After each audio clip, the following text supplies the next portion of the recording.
प्यारे बच्चों, आप सभी को नमस्कार। तो भाई आज की हमारी लास्ट संख्या है जुड़वा अभाज्य संख्या। ठीक है, ये आपकी नंबर सिस्टम की लास्ट क्लास होगी। ठीक है, और आज हम पढ़ेंगे लास्ट संख्या के बारे में जिसका नाम है जुड़वा अभाज्य संख्या। इंग्लिश में जिसे क्या बोलते हैं, ट्विन प्राइम नंबर। ठीक है, क्या बोलते हैं भाई, ट्विन प्राइम नंबर। क्या होती है जुड़वा अभाज्य संख्या? देखो, ऐसी दो लगातार अभाज्य संख्याएं, क्या कहा, ऐसी दो लगातार अभाज्य संख्याएं जिनके बीच में एक भाज्य संख्या हो, क्या कहलाती है? जुड़वा अभाज्य संख्याएं कहलाती है। अब भाज्य संख्या क्या होती है, अभाज्य संख्या क्या होती है, मतलब प्राइम नंबर और कंपोजिट नंबर क्या होता है, ये मैंने आपको पिछली क्लास में पढ़ाया है। ठीक है, देखो एक बार मैं आपको क्विक रिवाइज करवा देता हूँ।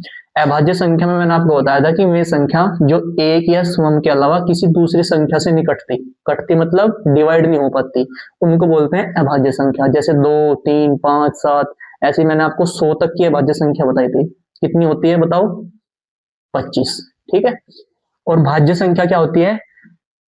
अभाज्य संख्या की उल्टी, उल्टी मतलब ऑपोजिट। ठीक है, वे संख्या जो एक या स्वयं के अलावा भी दूसरी संख्या से भी कट जाती है, मतलब विभाजित हो जाती है, क्या कहलाती है? भाज्य संख्या। सबसे छोटी अभाज्य संख्या क्या होती है? 2। और सबसे छोटी भाज्य संख्या क्या होती है भाई? 4। ये मैंने आपको पिछली क्लास में पढ़ाया है।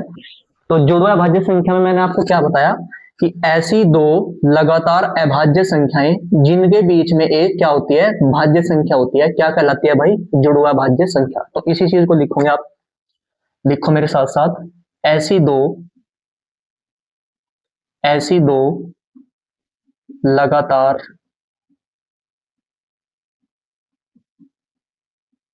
अभाज्य संख्याएं, ऐसी दो लगातार अभाज्य संख्याएं जिनके बीच में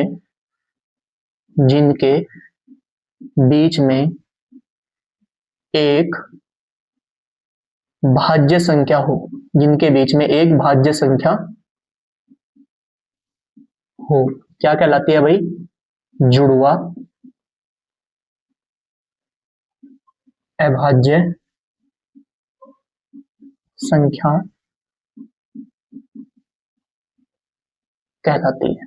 ठीक है, जैसे देखो मैं इसको आपको एक एग्जांपल के साथ समझाता हूं। जैसे 3 और 5। ठीक है, 3 और 5 कैसी संख्या है? जुड़वा अभाज्य संख्या। क्यों है जुड़वा अभाज्य संख्या? क्योंकि 3 और 5 के बीच में क्या आता है? 4, और 4 क्या होता है? भाज्य। 4 कैसी संख्या है? भाज्य संख्या। और 3 कैसी संख्या है? अभाज्य। और 5 कैसी संख्या है? अभाज्य।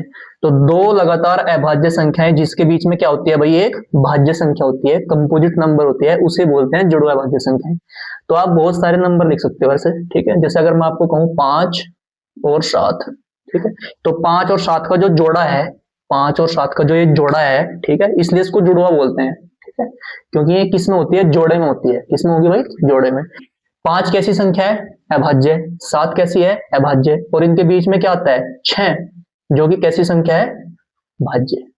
ठीक है, तो दो लगातार अभाज्य संख्याएं जिनके बीच में क्या होती है? एक भाज्य संख्या होती है, मतलब कंपोजिट नंबर होती है, क्या कहलाती है? जुड़वा भाज्य संख्याएं कहलाती है। ठीक है, बहुत सारे एग्जांपल दे सकते हो आप। जैसे अगर मैं आपको कहूं 17 और 19, तो 17, 19 कैसी संख्या है? जुड़वा भाज्य संख्या। क्यों है 17, 19 जुड़वा भाज्य संख्या? क्योंकि देखो यहाँ पे 17 कैसी संख्या है? अभाज्य। 19 कैसी है? अभाज्य। और इनके बीच में क्या आता है? 18, जो कि कैसी संख्या है? भाज्य। ठीक, तो इसको बोलते हैं भाई जुड़वा भाज्य संख्या। तो आई होप आपको समझ में आया होगा। ठीक है, बाकी भाई अब सबको जितना भी पढ़ा दिया है, नंबर सिस्टम आपका कंप्लीट हो चुका है, तो उसको एक तो नोट्स बनाने हैं, ठीक है, दूसरी बात उसको रिवाइज करना है। ठीक है, अब हम कल से अपना नया चैप्टर शुरू करेंगे। ठीक है, तब तक के लिए आप इसको नोट करिए और अच्छे से रिवीजन करिए। रिवीजन भाई साथ साथ करना है। ठीक है, तो बाकी कल की क्लास में मिलते हैं। धन्यवाद।